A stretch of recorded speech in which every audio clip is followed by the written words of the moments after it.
매주 금요일 날카롭고 예리한 시선으로 다양한 사회문화 현상들 짚어보는 시간, 강유정, 최민석의 시선 시간입니다. 영화평론가 강남대학 강유정 교수 어서 오세요. 네, 안녕하세요. 강유정입니다. 소설가 최민석 작가가 지금 헐레벌떡 뛰어오고 있습니다. 맞아요. 오늘 정말 저 차 버리고 왔어요. 그래요? 중간에 버리고 전철로 갈아타서 전 제 시간에 도착할 수 있었습니다. 이제 주말이면서 또 어버이날이라 네, 맞습니다. 네. 유동인구가 갑자기 많아진 맞아요. 거죠. 네. 네. 오늘 우리가 수다 떨어볼 주제는 챌린지 권하는 사회. 요새 그 고맙습니다 덕분에 챌린지 알죠? 맞아요. 한쪽 손 펴고 한쪽 손 주먹 져서 엄지손가락 위로 올려서 네네네. 최고다라고 그렇죠. 표현을 하는. 우리 의료진들 최고다. 네. 덕분에 이런 네네네. 거죠. 그런 수어를 이제 약간 차용해서 하는 손동작인데요. 예. 근데 엄밀히 말하면 저는 이게 있었던 일 아닌가 싶은 거예요. 사실 우리가 인증샷이라는 말로 더 많이 불렀죠. 그래서 투표 인증샷이라고 해서 뭐 이번에는 총선 이후에 뭐 비닐장갑 위에 하면 번지고 해서 예전보다 덜 하긴 했지만 이렇게 손에다가 도장 찍어서 투표했습니다라고 이렇게 인증하는 것들. 그 인증샷이 좀 다른 의미로 과거에 없었나 제가 또 찾아봤더니 소위 말하는 캠페인. 무슨 캠페인 해서. 그래서 캠페인 하는 건데 그 캠페인의 어원을 찾아봤더니 매스미디어를 통해서 자신의 주장과 행위를 증명하는 행위더라고요. 그러니까 차이가 딱 하나더라고요. 과거에는 정말 여러 사람이 이용하는 매스미디어, 그러니까 뭐 신문이나 뭐 방송이나 광고 같은 매체를 이용해서 하고 싶은 얘기를 했다면 이게 이제 말 그대로 챌린지 혹은 인증샷으로 바꾸면서는 제일 중요한 매체가 이제는 아무도 신문에 먼저 실지 않고 SNS에 먼저 자기가 올리고 나서 이게 이제 화제가 되는 방식. 결국은 있는 방식이지만 결국은 어디에 실느냐가 좀 달라진 거구나라는 생각이 들었습니다. 아니 근데 캠페인 인증샷하고 챌린지라는 이름 붙일 때의 결정적 차이점은 누가 하고 자기가 다음번에 할 사람들을 지명해서 맞아요. 자꾸 퍼뜨리는, 맞습니다. 퍼지게끔 강요하는 이거에 있는 거 아닌가요? 그게 챌린지란 이름이 붙는 특징 아닌가요? 그렇죠. 붙는 특징인데 이게 또 챌린지란 이름이 최근에는 이렇게 캠페인성 챌린지가 있는가 하면은 상당히 상업적 바이럴용으로 쓰이는 것도 굉장히 많아요. 그래요? 그래서 제일 대표적으로 이제 아마 자신의 노래를 홍보하기 위해서 아무거나 챌린지를 합시다라고 해서 어떤 가수가 자기가 먼저 하고 다음에 아무 노래 맞습니다. 챌린지. 네, 그러니까 그렇게 상업적으로 이용하는 경우도 많아져서 이제 아무거나 챌린지나 지금 덕분에 챌린지의 가장 큰 차이는 어떤 점에서 다음을 지목한다는 점도 있지만 어떤 정도 공익성을 가지고 약간의 아까 제가 말씀드렸던 이 행위 증명을 통해서 선한 의도를 좀 퍼뜨리려고 할 때 좀 더 지금 우리가 말하는 챌린지에 가깝다라고 할 수도 있겠다. 그 선한 의도를 갖고 하는 챌린지의 시작은 아이스버킷 챌린지. 맞습니다. 네네. 아이스버킷 챌린지였죠. 2014년? 네, 그때 이제 말 그대로 얼음 양동이를 그러니까 좀 뒤집어 써서 이제 그때 이제 유방암 환우들에 대한 여러 가지 이제 뭐 도움을 주자 뭐 이런 식으로 해서 이제 시작을 했고요. 그 이제 상당히 유력인 유방암이었어요? 유방암 챌린지도 있었죠. 루게릭병이 시작 아니었나요? 제가 지금 사실 최민석 작가 들어오면서 말할 그 타이밍을 언제 주나 하다가 조금 헷갈렸는데요. 아니 지금 호흡이 가빠서 안 돼. 조금 이따가 네, 알겠습니다. 네. 일단 늦어서 죄송합니다. 네, 최민석 작가 도착하셨고 숨 좀 돌리시고. 네네네. 루게릭 죄송합니다. 루게릭병 환우들을 돕자. 네, 그래서 얼음물 바가지 쓰기 이거잖아요. 맞습니다. 네. 그래서 이제 계속 이어져서 그 이제 미국에서 시작했는데 우리나라로까지 건너와서 사람들이 하게 돼서 가장 좀 뭐라고 해야 될까 성공했던 그리고 지금 우리가 말하고 있는 챌린지의 거의 시작 모델로 그 이제 아이스버킷 챌린지가 얘기가 되고 있습니다. 네. 그리고 기억나는 챌린지 또 있나요, 최 작가? 요즘 챌린지가 사실 굉장히 많은데요. 저도 지목당한 게 몇 개 있었는데. 뭐예요? 일단 제가 지목당한 것은 노 플라스틱 챌린지. 그러니까 플라스틱 물품 사용하지 않는다. 그러면서 어떻게 인증을 하냐면 카페에 텀블러를 들고 가서 그렇죠. 그걸로 주문을 받고 사진을 올리는 겁니다. 그리고 또 북커버 챌린지라고 일주일 동안 자기가 읽고 있는 책을 아무런 설명 없이 책에 표지만 사진을 찍어서 그 SNS에 올리는 거예요. 뭐 그런 것도 있고 최근에는 그 굉장히 좀 재밌었던 게 병뚜껑 챌린지라고. 그건 또 뭐예요? 이게 그러니까 그 생수병 같은 게 병뚜껑을 미리 살짝 열어 놓는 거예요. 그리고 누군가가 뒤돌려차기를 하면서 그 아슬아슬하게 병뚜껑을 맞추면 병뚜껑이 날아가거든요. 그걸 왜 해요, 그건? 그러니까 재미로 하는 거죠. 그러니까 이제 이 얘기가 나올 텐데 예. 이 챌린지가 처음에는 공익 목적으로 시작이 되었어요. 노 플라스틱은 공익이고. 그렇죠. 북커버는 이제 독서 문화를 장려하기 위한 것이고 뭐 아무 그럼- 노래 챌린지라든지 어. 지금 얘기한 병뚜껑 챌린지 이런 거는 하나의 놀이 문화로까지 확산이 된 거죠.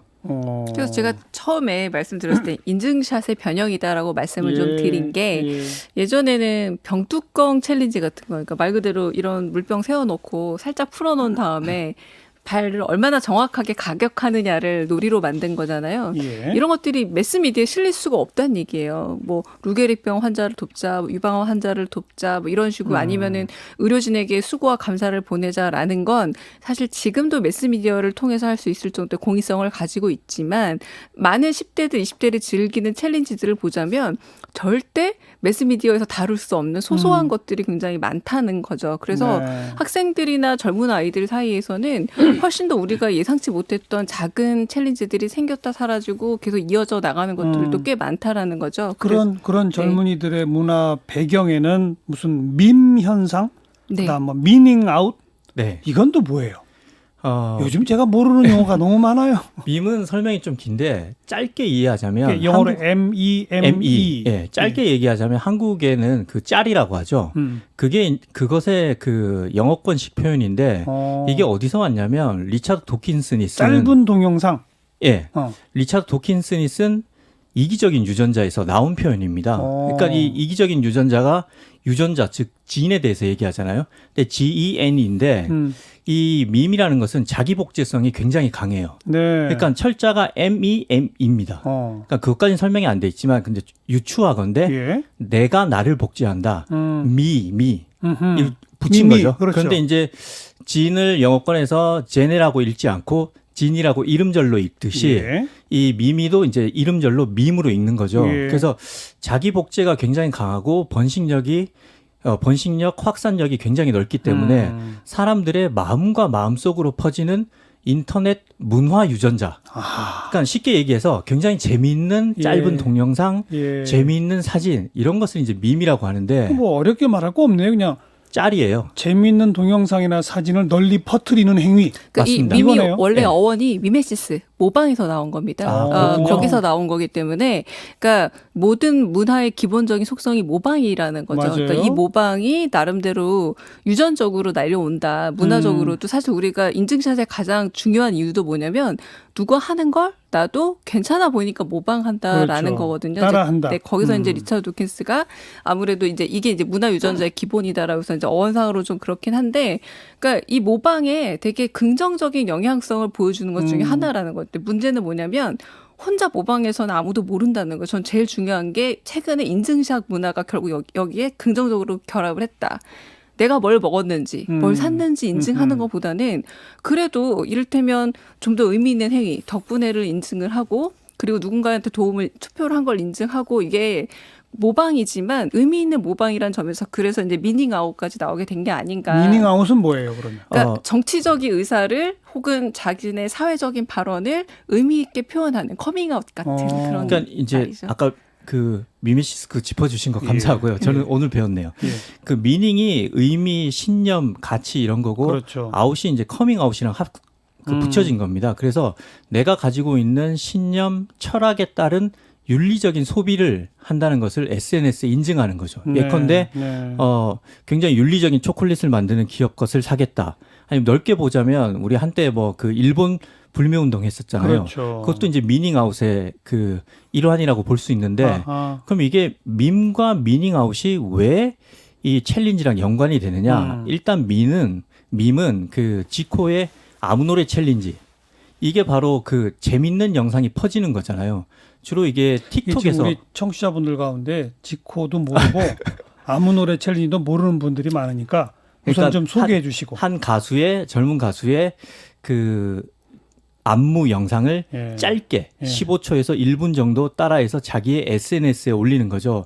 이게 처음에는 지코와 지코 동료 연예인들 사이에서 시작이 됐는데 그러니까 지코가 만든 노래죠. 그렇죠. 아무 노래라는 제목의 자기 노래. 것을 홍보하기 위해서 시작했는데 예. 이제 지코의 팬뿐만 아니라 일반 사람들이 이걸 따라하면서 이게 재밌는 하나의 밈 문화가 된 것이고 그다음 이 챌린지가 원래 공익적인 여기는 사회적 의미는 없는 거잖아요. 그렇죠. 이건 그냥 아무 재미입니다. 노래에서는. 그러니까 챌린지는 공익적인 의미도 있고 하나의 놀이 문화도 있고 아까 지금 강 교수도 얘기했어요. 예. 그것도 예. 있어요. 뭐냐면 뭐 묻고 더블로가 이런 말 예, 들어보셨죠? 예, 예. 이게 왜 유행할까요가 타짜 영화에 나온 바로 밈 이론을 해석이 된다는 겁니다. 그런 식으로 되게 재미있는 짤 하나의 어떤 대사, 너 피똥 싸고 싶냐 뭐 이런 네. 영화 대사도 의미와 맥락을 다 빼버린 채 그 말만 그냥 복제해서. 계속 복제해서 재미있게 어. 즐기는데 이게 인간의 본능 중 하나라는 거죠. 네. 재미있는 거 특히 작은 단위일수록 따서 그걸 계속 이렇게 소통하고 번역하고 거기에다 더 붙여서 문화를 만드는 거. 이제 거기에 합쳐진 게 이제 이런 아무거나 챌린지 혹은 우리가 하고 있는 덕분에 챌린지처럼 인간이 갖고 있는 알겠어요. 어떤 그런 본능을 잘 활용한 예시라는 겁니다. 이게 재미의 요소로 젊은 층 사이에는 완전히 문화로 깔려 있는데 이미 깔렸죠. 거기에 네. 가끔씩 선한 의지가 좀 얹어지면 더 증폭되는군요. 그렇죠. 맞습니다. 네. 그러니까 아까 미닝아웃이랑 연결된다는 게 내가 플라스틱을 쓰지 않겠다. 네. 이런 신념을 가지고 있는데 그런 노 플라스틱 체인지가 있으면 나의 미닝아웃 행위가 결국은 노 플라스틱 챌린지에 동참하는 것으로 연결이 되는 거죠. 그러니까요. 뭐 나쁠 거 없네요. 나쁜 저는 문제가 굉장히 되는 측면은 아무것도 없네요. 건전한 놀이라고 그러니까요. 보는데 한편으로는 저는 아까 잠깐 왜 상업적인 걸 얘기했냐면 아. 언제부턴가 이미 자발적인 놀이, 왜 놀이도 왜 공기 놀이도 누가 먼저 시작한지 모르고 이를테면 누구는 대든지 누구는 이렇게 다 동네마다 이름이 다르기도 해서 예. 인간의 일단 말 그대로 본능적인 걸 우리가 얘기하고 있지만 그 본능이 어느 정도 상업화가 벌써 되기 시작했다는 거는 조금 우려스러운 부분도 없지 않아 있습니다. 네. 이게 미국에서 거의 처음으로 시작됐는데 아까 아이스 버킷 챌린지 예, 말씀하셨잖아요. 그때 약 1억 달러 정도가 그 챌린지에 동참한 사람들이 모금을 기부를 했죠. 해서 예. 모금이 됐대요. 뭐 우리 돈으로 뭐 환율에 따라 1,000억 다르겠지만 원이 넘죠. 예, 1,200억 원 어. 정도 되겠죠. 그런데 결과적으로 보니까 이 모금액의 27%만이 루게릭 환자들한테 직접적으로 쓰였다는 거예요. 나머지는 이제 행정비랑 아이고. 뭐 마케팅 비용 그리고 또 대다수의 금액이 예. 이걸 진행하는 그 기관의 중력들 연봉으로 쓰였다고 해요. 그러니까 그런 이게 문제가 이제 있네요. 지금 초기 단계라서 굉장히 매끄럽게 참여자들의 선의가 100% 실현되는 방향으로 아직 작동되지 않는 그런 아쉬운 점이 있는 거죠. 예. 또 일례로 핑크리본 같은 경우는 챌린지라는 용어를 사용하지는 않았지만 핑크리본이 핑크리본이 유방암을 맞아요. 예방하자는 겁니다. 어. 그런데 이 핑크리본 캠페인을 하니까 여기에 많은 기업들이 이제 후원금을 네. 보태야 진행할 수 있잖아요. 그렇죠. 근데 아이러니하게도 의사들이 굉장히 우리 몸에 좋지 않고 먹으면 암을 유발할 수도 있다고 걱정하는 식품군의 회사들, 예컨대 통조림 회사, 그다음 콜레스테롤이 굉장히 높은 제품을 만드는 회사 이런 데서 기부금을 굉장히 많이 냈어요. 그래서 굉장히 그 해프닝 중에 하나가 미국에서 정크푸드를 생산한다고 평가받는 그 기업들이 패스트푸드 체인점 중에 예. 그 치킨 메뉴 옆에 핑크 리본이 붙어 있었어요. 그래서 결국은 이게 좋은 의도로 사용했지만 자기들의 그 이미지를 희석시키고 싶은 알겠어요. 기업들이 마케팅의 이게 일환으로서 동참하면서 하나의 좀 문화가 되고 퍼지다 보면요. 이제 옥석을 가려야 될 때가 네. 오는 겁니다. 맞습니다. 그래서 좀 네. 의미가 희석된 면도 있는 거죠. 그러니까 이제는 상당히 널리 퍼져 있으니 옥석을 가립시다. 네, 이제 가릴 때가 됐다라고 그리고 꽤 가려 주시고 있는 것 같아요. 네, 그래서 마지막으로 챌린지란 뭐다? 강유정 교수. 저는 챌린지란 대화다. 대화다? 네, 결국은 이야기를 나누는 새로운 양식이다라는 생각이 들었습니다. 이건 네. 모르면 대화에 못 끼네요. 그렇죠. 네. 최민석 작가. 챌린지란 저는 좋게 쓰면 약, 나쁘게 쓰면 독. 옥석 가리자. 네, 그 얘기로군요. 악용될 수도 있으니까. 근데 뭐 독까지 나온 그거는 뭐 라임을 맞추기 위해서 제가 또 문학 따라서 아직은 독까지는 그까지 아닌 아니죠. 거- 예. 오남용은 하지 말자. 이 정도죠. 저는 챌린지란 어렵다. 제가 모르는 게 너무 많아요. 강유정 교수, 최민석 작가 수고하셨어요. 고맙습니다. 고맙습니다. 감사합니다.